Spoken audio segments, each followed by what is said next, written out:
Selamat datang saudara kepada program Semakin Bertumbuh. Nama saya Bill Myers dan ini hari saya ada teman yang beberapa kali yang sudah ikut saya dalam percakapan kita Semakin Bertumbuh ini. Namanya Pendeta Sugiontono. Saya kenal dia dari waktu dia masih muda sampai sekarang dia sudah dewasa, dan dia adalah gembala sidang dari Gereja Sidang Jemaat Allah di Bogor, di dekat Jakarta ini. Dan Tuhan pakai dia dalam gereja itu dan memimpin gereja itu, dan ada kemajuan dalam gereja di sana. Mungkin waktu kalian mulai pegang sebagai gembala ada berapa? Ada 200 orang? Ada 150, Pak. 150. Sekarang? Sekarang untuk kehadiran kebaktian di umum ada 750 sampai 800. Nah, itu mesti bicara kepada saudara bahwa kalau bukan tangan Tuhan atas saudara Sugiantono ini, belum tentu bisa bertambah dari 150 sampai 700 orang, bukan karena dia gagah atau apa, tetapi oleh karena tangan Tuhan ada di atas dia. Amen. Maka saya merasa dihormati kalau dalam beberapa session ini dia yang ikut saya dalam Semakin Bertumbuh ini. Dan pasti kalau saudara sudah lihat beberapa seri ini, saudara pernah dengar ungkapan dia dan perkataan dia, dan dia yang menerangkan kepada kita hal-hal. Saudara juga merasa bahwa tangan Tuhan ada di atas dia. Dia lebih muda dari saya, mungkin separuh hidup saya, tetapi pengalaman dia dan roh Tuhan yang ada di atas dia, dan roh Tuhan dapat pakai pengalaman dia untuk menjadi berkat bagi saudara dan saya. Dalam beberapa session ini saya sendiri yang diberkati dengan wahyuan dan dengan keterangan yang Tuhan pakai beliau untuk menolong kita. Nah, dalam beberapa session ini kita bicara tentang perjanjian-perjanjian Tuhan. Dan seperti saudara tahu,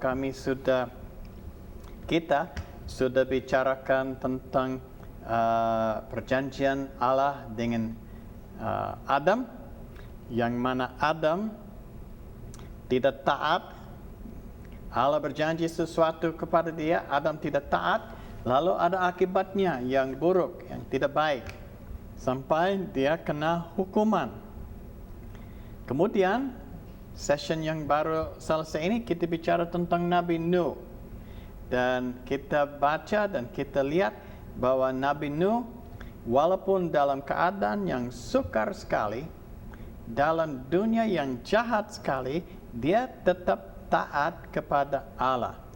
Dan Allah itu, oleh karena Nabi Nuh taat kepada dia, dan apa yang Allah minta dari dia, Allah memenuhi perjanjiannya kepadanya. Nah, coba you baca dalam pasal 6 ayat 22. Nah, itu satu, dari Alkitab. Ya. Ini satu kalimat yang dikatakan tentang Nabi Nuh yang saya pegang dengan sungguh-sungguh menjadi satu tiang di dalam hidupku pribadi ini. Pasal 6 ayat 22. Ya. Saya akan membacakan di dalam kitab Kejadian pasal 6 ayat 22. Lalu Nuh melakukan semuanya itu tepat seperti yang diperintahkan Allah kepadanya, demikianlah dilakukannya. Puji Tuhan. Itu yang kuncinya. Amin. Luar biasa. Itu yang kuncinya Luar saya biasa. pegang dalam hidupku. Ya, apa saja yang Allah minta dari dia, dia melakukannya. Tepat. Oh, nah itu yang Tepat. bukan yang tengah-tengah Ya, atau yang tepat. kira-kiraan, tetapi persis seperti Ya, Allah katakan. Ya. Dan ini menjadi satu tiang dalam hidupku. Ya. Saya sudah cukup umur mungkin dan begini. Tetapi waktu Allah sadarkan saya akan ayat itu, yaitu mungkin 50 tahun yang lalu, mungkin lebih. Tetapi paling sedikitnya 50 tahun yang lalu Allah bikin saya sadar akan ayat itu. Dan saya waktu itu berkata sama Tuhan, Tuhan, kalau Nabi Nuh bisa begitu, saya juga mau begitu dalam hidupku. Amin. Dan kadang-kadang tidak gampang. Seperti kita bisa baca tentang Nabi Nuh ini, tidak gampang dia buat itu bahtera, tidak gampang. Ya.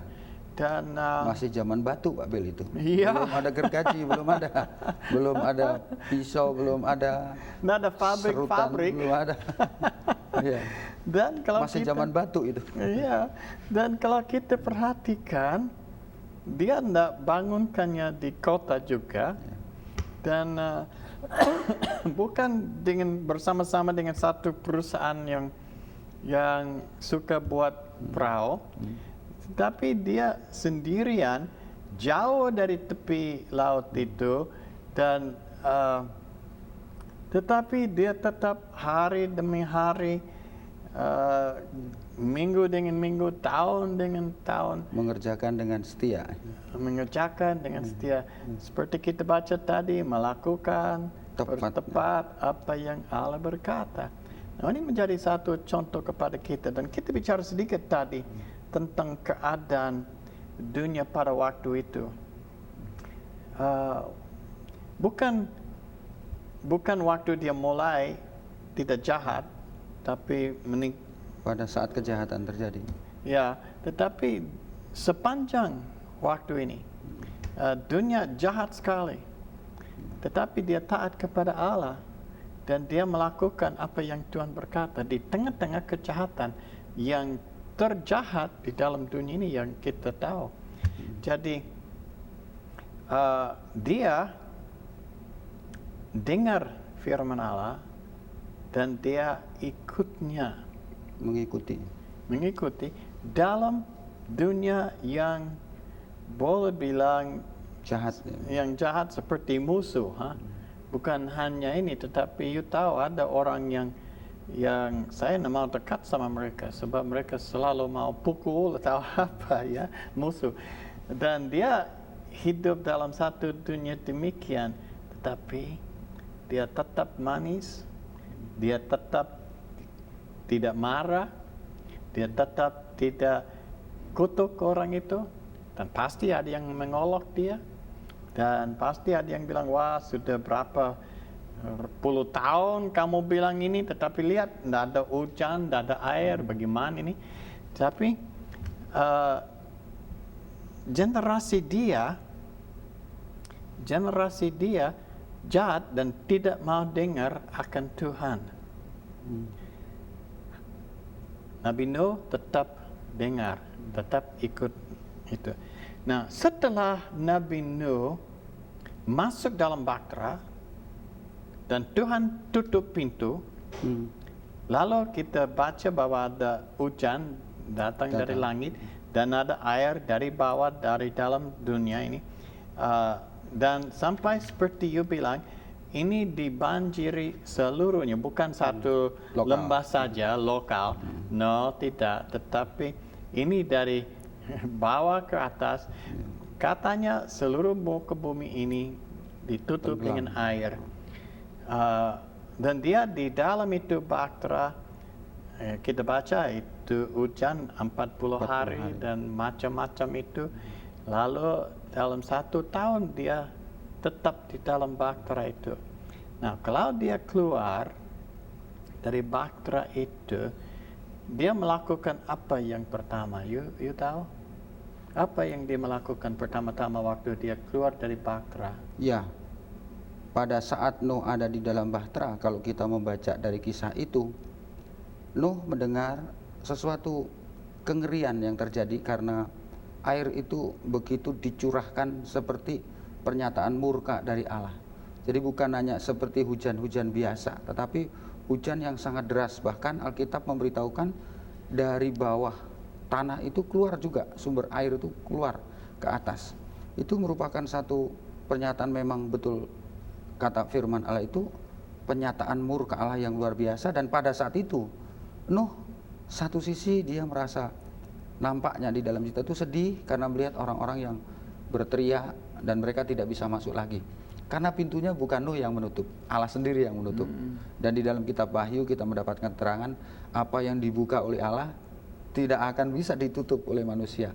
Apa yang sudah ditutup oleh Allah tidak mungkin dapat dibuka oleh manusia. Jadi waktu bahtera itu ditutup oleh tangan Allah sendiri, itu tidak bisa dibuka lagi oleh manusia. Saya bayangkan sendiri, Pak Bill, pada saat manusia itu teriak-teriak minta pertolongan, mau masuk ke bahtera itu, mungkin dia ya pukul-pukul bahtera. Dan Nuh juga merasa mungkin ada teriakan dari seorang wanita, seorang anak, pasti hatinya pasti sedih. Pasti. Karena Nuh bukan seorang yang jahat, Nuh seorang yang baik. Hati seorang yang baik melihat teriakan seperti itu, pasti dia merasa sedih. Dia merasa seperti, mungkin hatinya seperti diiris-iris juga, karena begitu hujan, begitu deras. Dan saya yakin Nuh sebagai seorang yang taat kepada Tuhan, saat itu dia hanya datang kepada Tuhan dengan doa. Doa untuk menaikkan ucapan syukur kepada Tuhan karena ia telah diselamatkan dari murka Allah itu. Dan dia berdoa kepada Tuhan, jelas dia menyerahkan semua yang terjadi itu karena dia tidak dapat berbuat apa-apa lagi. Semua sudah terlambat. Nuh sudah berupaya selama hidupnya membuat bahtera itu, sudah menceritakan kepada mereka. Dan mereka sudah diberitahu bahwa murka Allah akan datang. Engkau harus berhenti berbuat jahat.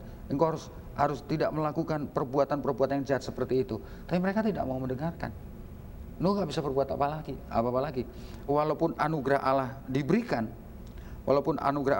kepada saudara juga, tentunya kalau saudara tidak mengambilnya, tidak menerimanya, ya kita tidak akan mendapatkan apa-apa. Nah, seperti dalam kisah itu memang sangat menyedihkan sekali. Mereka mendapat kesempatan yang cukup panjang, tapi kesempatan itu disia-siakan. Saya yakin kalau Pak Bill tadi bagaimana, apa yang dikerjakan Nuh? Nuh satu sisi tidak bisa berbuat apa-apa, karena anugerah sudah ditutup. Tangan Allah sendiri yang menutup. Demikian juga sekarang keselamatan sudah diberikan kepada kita, tapi kalau anugerah itu sudah tertutup, kita tidak bisa berbuat apa-apa lagi. Nah, seperti kisah di dalam bahtera Nuh ini merupakan satu pelajaran yang sangat indah sekali. Itu menurut saya, Pak Bill.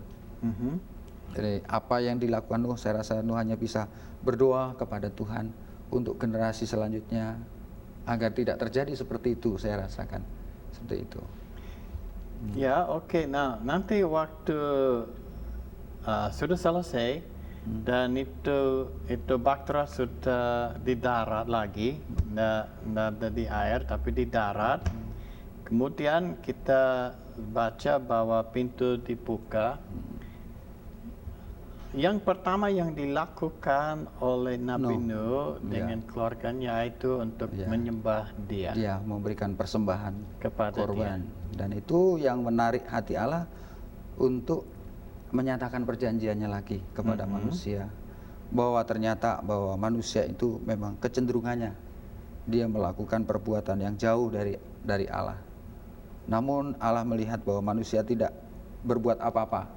Kalau dihukum ya udah binasa.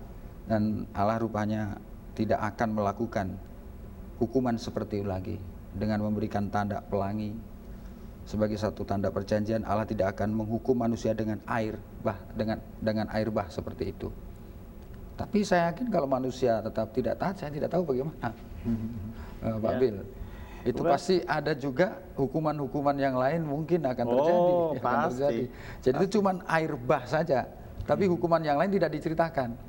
Tidak akan menghukum dengan air bah saja, itu pelangi, tapi yang lain tidak diceritakan. Ya, yang pelangi ini memang menjadi untuk air bah, satu perjanjian Allah lagi kepada manusia, bahwa dia tidak akan binasa ke dunia ini lagi.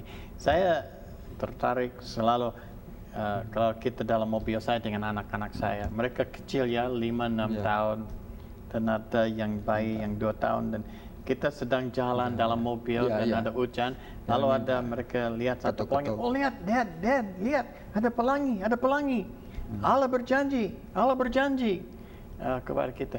Jadi mereka lihat itu, mereka tahu ada sesuatu yang ajaib, yang mana Allah pernah berjanji bahwa tidak akan ada air bah lagi, dan untuk membinasakan manusia dengan air lagi. Nah, seperti bilang, jangan pikir untuk hari yang lain.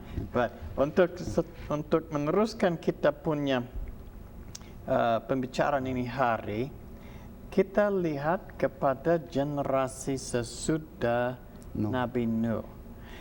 Nabi Nuh memang orang yang taat kepada Allah, dan anaknya taat kepada Allah. Kalau tidak taat, tidak dapat ikut Allah, sudah tentu. Jadi mereka taat kepada Allah.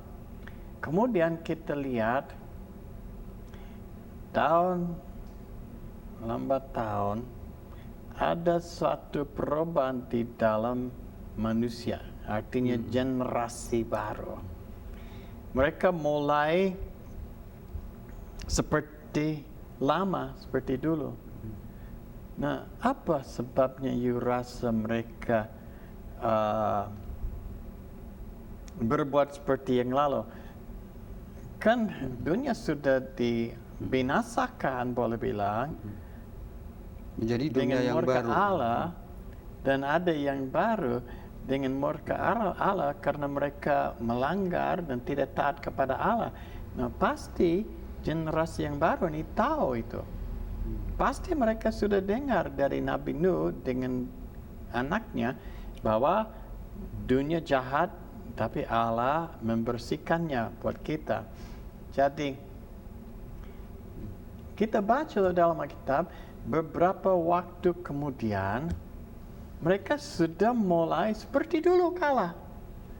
Seperti sebelum ada air banjir. Bagaimana you rasa manusia bisa begitu? Bagaimana? Apa sebabnya?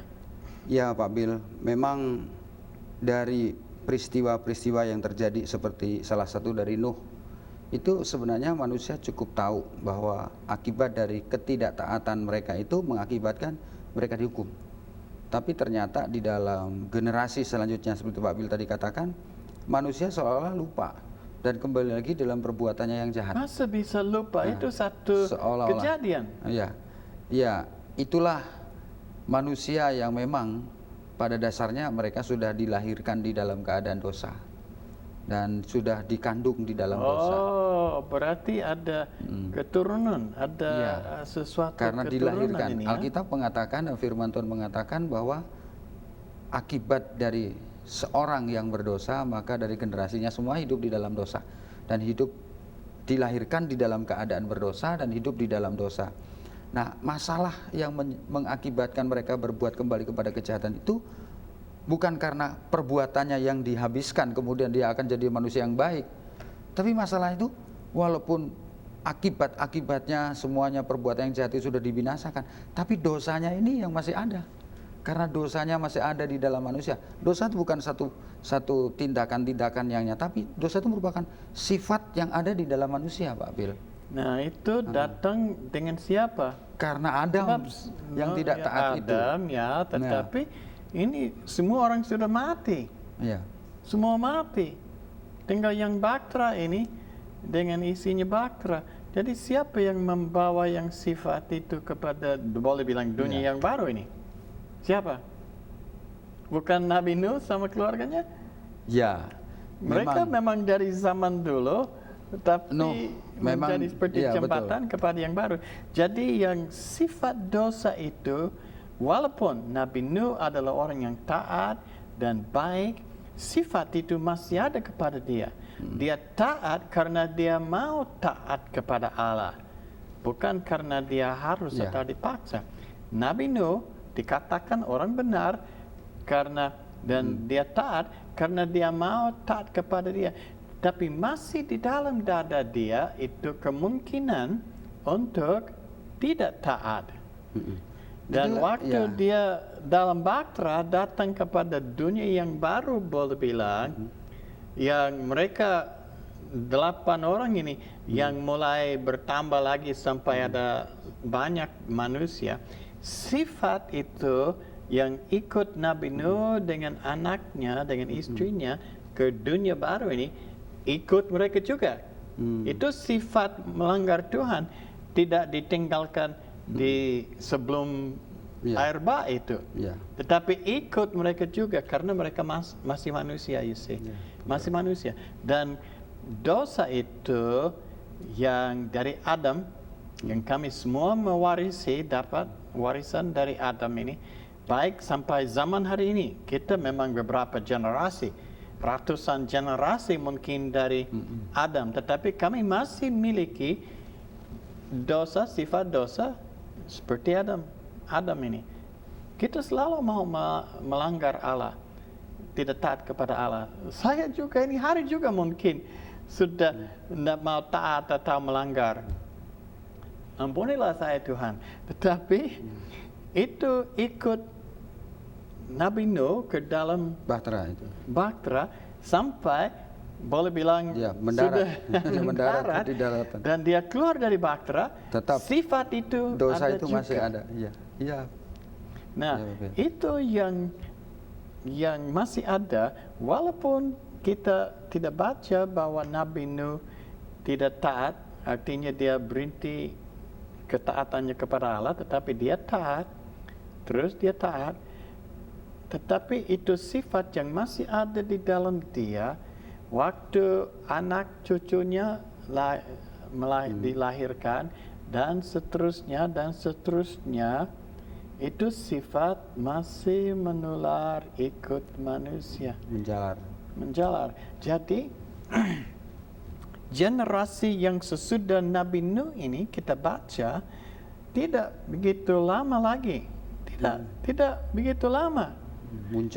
Muncul lagi yang ini kekerasan. Maaf, saya banyak kekeknya.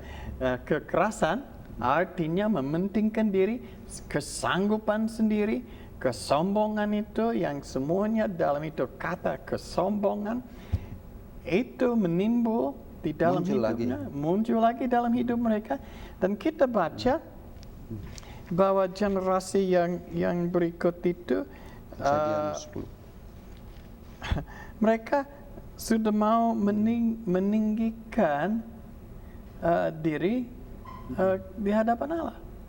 Sampai pada satu waktu mereka buat satu bangunan, satu menara. Dan kalau menurut sejarah, menurut buku-buku biasa, ini menara bukan suatu hal yang kecil. Ini menara yang mereka bangun pada waktu itu tinggi sekali dong. Tinggi sekali. Sampai mereka merasa mereka sampai di surga. Jadi mereka bisa mencapai surga dan bisa selamat. Tidak perlu takut akan Allah lagi, you see. Tidak perlu taat pada Allah. Kalau Allah mau kasih banjir lagi, mereka sudah bisa naik menara yang buatan mereka dan bisa selamat. Jadi itu sifat yang lama, tidak taat kepada Allah, mau melanggar, mau sombong namanya, bisa sendiri, sanggup sendiri, menular dan ikut dengan mereka. Sampai mereka buat itu menara. Dan waduh, kalau saya baca tentang itu menara, hebat ukurannya. Dan cara mereka membangun itu luar biasa. Dan mereka ada sampai menara mereka menjangkau surga. Waduh, apa artinya sampai surga? Yaitu supaya dosa sama Allah, setara dengan Allah. Dengan Allah lagi. Sifat yang iblis itu dari Adam, Hawa, Adam, sampai mereka dan sampai di sini. Nggak tahu dari engkau, tapi dalam ini. Jadi generasi itu masih memiliki itu sifat. Nah, jadi bagaimana Tuhan bertindak pada waktu itu? Pak Bill, kalau kita lihat dari cerita yang Pak Bill singgung tentang menara itu, ini kalau dilihat dari kisahnya seperti tertulis dalam kitab Kejadian pasal 11 itu, kelihatannya dia sendiri juga sudah secara tidak langsung dia sudah menyangkal tentang pernyataan Allah. Kan Allah sudah menyatakan bahwa aku tidak akan menghukum dunia lagi dengan air bah. Tetapi dia membuat satu menara menantang agar Allah membuat air bah lagi setinggi itu. Ini kan sudah menentang. Jadi yang satu yang tidak taat, yang satu sengaja menentang kepada Allah. Nah, dari pemikiran itu dia sudah menentang dan dibangun setinggi itu dengan satu tujuan ya. Dan dia di dalam Alkitab memberitahukan bahwa dia tidak akan membuat satu nama yang lain, adalah nama manusia. Jadi meninggikan namanya, tadi kembali lagi yaitu kesombongan lagi. Kesombongan lagi. Jadi muncul lagi kesombongan lagi bahwa manusia ingin meninggikan diri, ingin mengagungkan diri, ingin menyamai. Sampai di mana sih Allah? Apakah bisa Allah menghukum? Saya akan bikin yang lebih tinggi. Coba ingin lihat. Padahal Allah tidak akan menghukum lagi seperti itu. Nah, itu memang satu kesombongan yang mulai berjalan di dalam hati manusia. Ya memang kita lihat hukuman sudah dinyatakan, tetapi manusia tetap di dalamnya. Itu kalau tidak ada campur tangan dari Allah dari dalam, saya rasa itu manusia tidak akan dapat berubah, Pak Bill. Walaupun di luar istilahnya ada disiplin, kemudian di luar ada hukuman, tapi kalau di dalam ini belum ada sesuatu yang perlu diubahkan. Saya rasa manusia tetap manusia saja. Nah, itu yang jawaban yang saya cari. Memang benar. Itu sifat ikut Nabi Nuh dan ke generasi yang berikutnya terus menerus sampai hari ini yang tanggal sekian ini hari dan jam ini sekarang ini. Itu sifat masih ada di dalam dada kita semua. Tetapi yang maksud saya yaitu ini, walaupun itu ada dan kami sadar itu ada, tidak perlu kita ikutnya. Kami dapat memisahkan diri dan taat kepada firman Allah. Dan dengan firman Allah kami akan beroleh anugerahnya, kasih karunia-Nya, kalau kita taat kepada Dia. Nah, ini yang saya mau supaya kita mengerti ini hari. Sungguh-sungguh mengerti. Jangan kita mau bikin satu alasan ini atau alasan itu. Kita pokoknya harus taat kepada firman Allah. Taat. Bukan karena kita takut atau karena kita ini, kita itu. Tapi kita mau taat kepada Dia karena kita cinta Dia. Dan kami berterima kasih kepada Allah Bapa yang sudah buat jalan untuk saudara dan saya. Dengarlah, waktu Nabi Nuh mau menghadap ini air bah, Allah bikin jalan buat dia untuk keluar supaya selamat dari itu hukuman. Nah, Allah sudah jatuh hukuman atas dunia ini sekarang. Dan lihat saudara, keliling kita susah, tambah jahat dunia ini sekarang. Tetapi Allah sudah buka jalan bagi saudara dan saya. Yaitu kalau saudara dan saya dengar-dengaran, ikut, taat, percaya akan firman-Nya dan tidak ragu-ragu, tidak cari jalan kelilingnya atau apa, Tuhan akan menyelamatkan saudara. Amen. Dia berjanji kepada kamu dan kepada saya. Maka saya mau dorong saudara, kalau Nabi Nuh bisa taat dalam keadaan yang begitu buruk dan dosa, saudara dan saya dapat hidup dalam kemenangan dan taat dalam hari yang zaman dunia ini sekarang juga. Amen. Kelihatannya waktu kita sudah lewat lagi. Kesimpulannya, taat kepada Allah dan engkau akan beroleh hidup yang kekal. Amen. Dan akan beroleh satu kehidupan di dalam ini dunia yang berkelimpahan dan dalam kesejahteraan Dia. Amen. Yang ilahi. Semoga Tuhan memberkati sampai kami bertemu lagi.